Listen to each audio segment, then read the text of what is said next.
Hello everybody! It's another shameless try at being consistent on YouTube.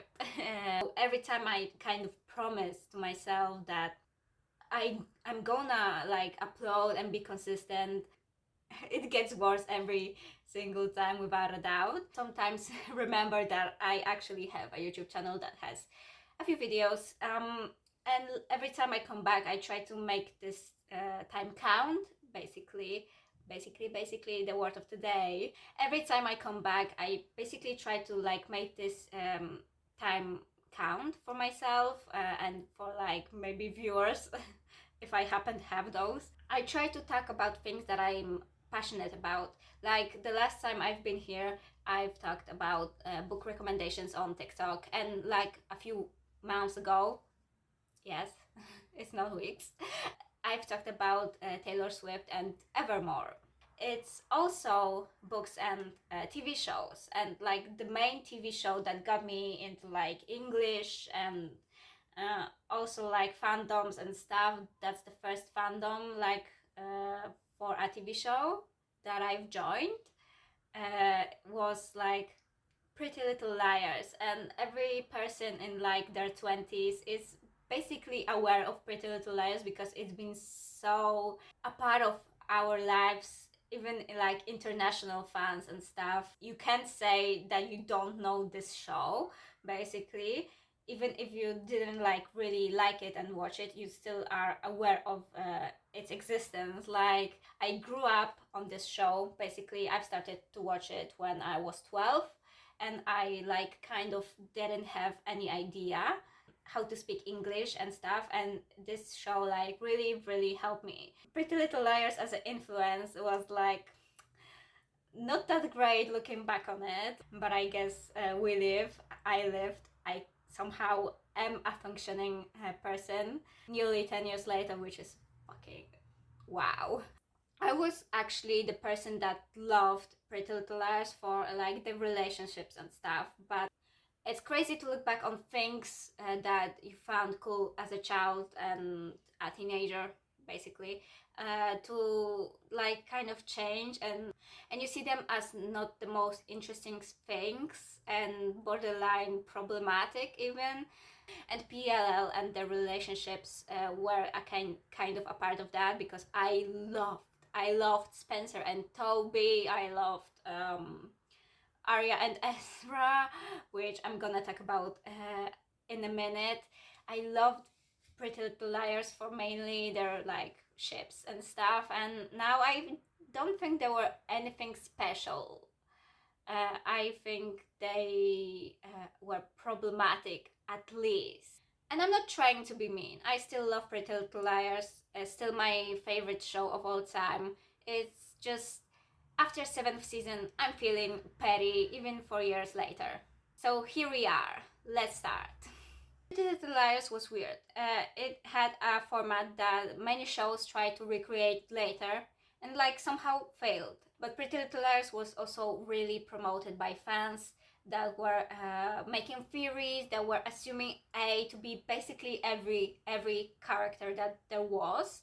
And like the directors, Marlene and stuff, ran with it basically. They made like little details to help you find out who was A. Pretty Little Liars came about at the right time to like be promoted by the fandom, because they fueled those rumors, those like theories, those like pairings and stuff. It was the best time to promote like a TV show throughout their fan base. So at least that's what I think made Pretty Little Liars special, was the fans and stuff, because like when you look into the storyline, the things that happened there, it just there are a lot of inconsistent themes and not like thought out plot lines, shock values for the shock value. When you look into it, Pretty Little Liars was a weird show, and you kind of see it when you look into some relationships. And the first relationship is EZRIA. Arya and Ezra. If you don't know, Arya was a minor and Ezra was a teacher. Ezra was Arya's teacher, and Spencer and Hannah's and stuff. So that's the first thing that was wrong there, and it was like so wrong. And every time they had a rough patch, I was basically so mad at like the showrunners for splitting them, and now I don't think I had a reason to be mad. I think they deserved every single time they've been apart, and they shouldn't really come back together, even where Arya was like basically an adult now, and Ezra didn't work at the school Arya used to go to. Relationship isn't right, no matter what excuse Marlene and Sarah, the book author, provided us at the time, and like they made these relationships to be one of the best, and in fact, like it had so much problems. And to be honest, if this show even aired now, I really think it wouldn't like pass through as well as it did in like 2010 when like the first episode aired. Moving past the whole illegal side of things, because like this relationship, looking back on it, was actually illegal in so many places on both sides. Moving past that reason, Ezra was actually the most bland character I've ever come across. He didn't have anything for himself except that he was a teacher that was dating a minor. Everything that came later, basically with him having like a kid that wasn't his kid and his mother and stuff, everything was connected to Arya and their illegal relationship that basically even A tried to stop because it was so wrong. And somehow they still ended up together at the end of the show, and they even married each other. I don't know, every other relationship that Arya, like the flings Arya had in between their like little breaks and stuff, were so much better. They had dynamic, they had some reasoning into it, and even comparing the characters, they like didn't have anything in common actually, because from what I've gathered when watching this, Arya was like kind of eccentric, artsy, creative basically. There wasn't really much about her except for that. Ezra, on the other hand, was bland at best. And he had nothing going on for himself except that he was a teacher, borderline stalker. He stalked Alison, tried to write a book about her. You could have like, at least given him some character development stuff to like fit Arya's personality, to like make them bond over things, because like what the only thing they bonded over was the makeout session in like the bar's bathroom in the first episode, and then they went on their way to be the forbidden relationship, and that was the only thing they had between them for like 3 seasons. And the way like they've built up personalities for Toby and Caleb, like the things that they like shared with Spencer and Hannah individually, of course, but also no. Season 7, yay! Even if it didn't seem at the beginning that they had a lot of in common, and then it actually turned out they actually have something in common. I think everybody kind of had this like idea at the back of their heads that this relationship comes from like nothing really relatable and stuff, and it shouldn't like be there in the first place. But you kind of looked past things because like you thought it was like, oh, that's just what the show is, and that's how the things are, so I'm just going to ignore them. And like you shouldn't really. It was still really really wrong of them to date. Like what would they fight about Arya's marks that Ezra gave her and stuff? How did that work out actually? Also really love Ian Harding, no matter how shitty his character was. The next issue is actually Emily as a character or as a whole. Some people debate even if she like made a difference in the show and stuff. Read some stuff and I've seen some stuff, and she was mediocre, and like I've liked to watch her scenes most of the time, so she wasn't like the most boring character. But I've also really always debated if she was an effect of like bad writing, or like the bad writing was created with a purpose, like she was written pretty badly, like fill out some scenes and stuff. Don't get me wrong, I actually really liked Emily for what she was. I loved Shay Mitchell, so badly written at times, and those times are the relationship times, because every person that Emily dated or had a fling with was a psycho. At first there was Maya, because we found out about her literally in the first few minutes of the pilot. With Maya, we quickly found out that she had a problem with narcotics and stuff, which is why she was sent to like institution to like get better and stuff, and then she came back and she had this problem again. This is why her and Emily basically broke up again. Then she was like killed off by friend from the hospital. So that was the first real relationship with a girl that Emily had. It only got worse from then. Then she had a thing with Samara that broke apart, of course. Then came about Paige. Paige was... nobody, I think, liked Paige. So with Paige, Paige was the effect of Alison's bullying, and this relationship had no right to like start basically, except for like the revenge reasons for Paige. Paige overall was the most like annoying side character that there was, and like to my dismay, the relationship with Paige was actually the longest running relationship that Emily had, episode wise, of course. There was Shanna, and Shanna, as it turned out to be like a fling and stuff that didn't end up really even going anywhere, because like Emily quickly found out that she was actually using her and stuff, that she was obsessed with her. And that's a great thing, because Shanna turned out to be helping Jenna that Allison blinded with fireworks. And when you thought it couldn't get like worse after Paige, then there came Sarah Harvey. Yay! Like, this just nothing like sharing trauma with your girlfriend, isn't it?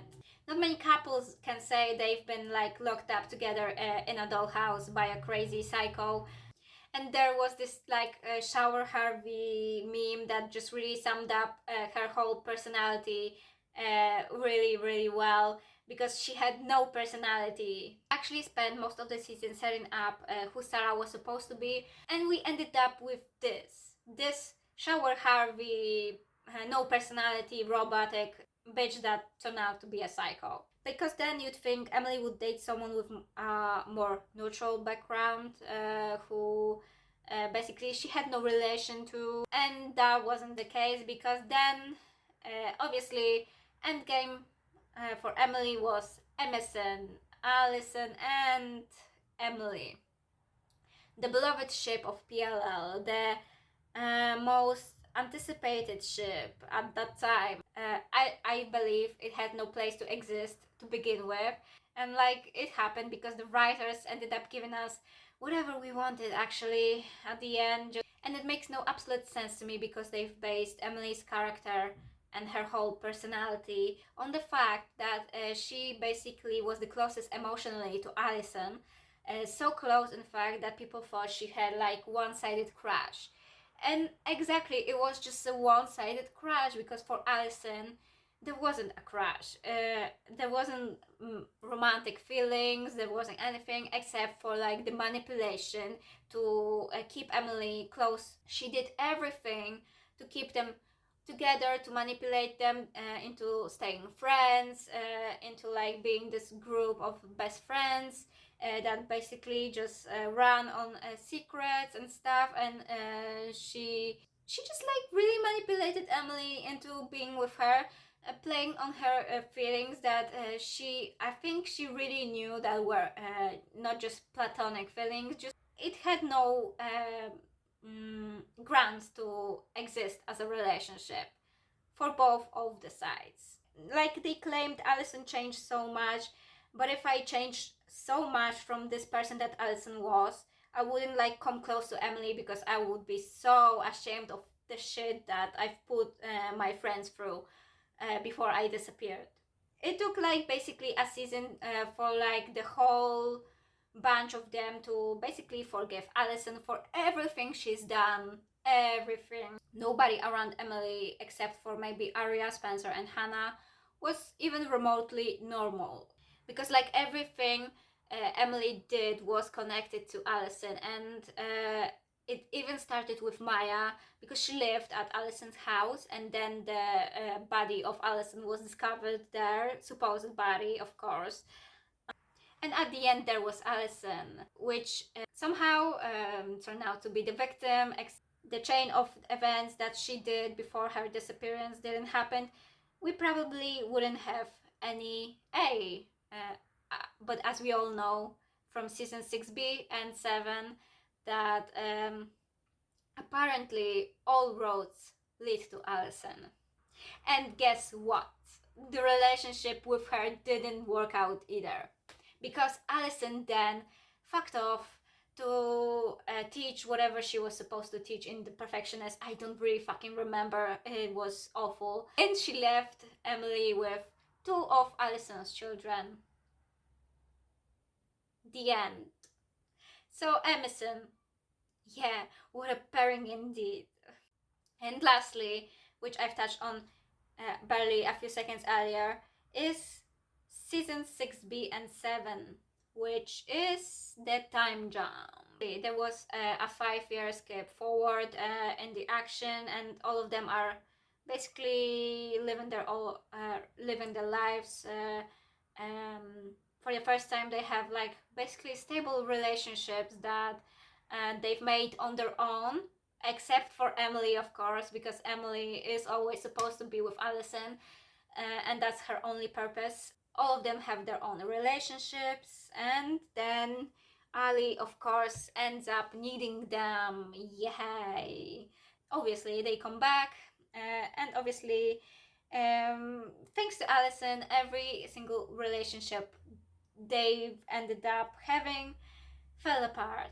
And then some things happened that I'm really trying to forget, but I somehow remember.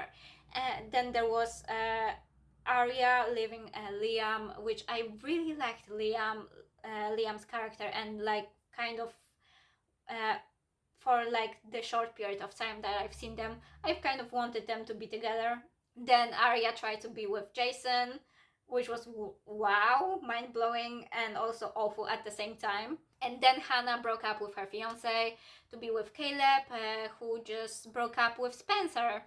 I still have trauma from that. But the relationship that Ali had with Rollins turned out to be a psychotic one. No surprise there, obviously, but she ended up being pregnant. Love the pregnant theme, but I guess it's like the last season and stuff, so they had to like throw in some shit to make it work. And Emily just kind of felt bad for her because they've murdered Rollins, so she kind of took care of Allison, and then the romantic feelings happened again. They had some meaningful conversation, and they ended up being together. They ended up getting married even, and then Allison ended up leaving her. So all of the season 7, season 6B debacle of relationships was just, every single relationship just kept getting better and better and better. So this is it. If you somehow made it through and enjoyed it, please give me some sign, like, give this video a thumbs up or comment. You can write to me on Twitter. I don't check Twitter very often, but I will respond. All of my socials will be down below, so you can click the link there. I will hopefully see you soon. Bye bye.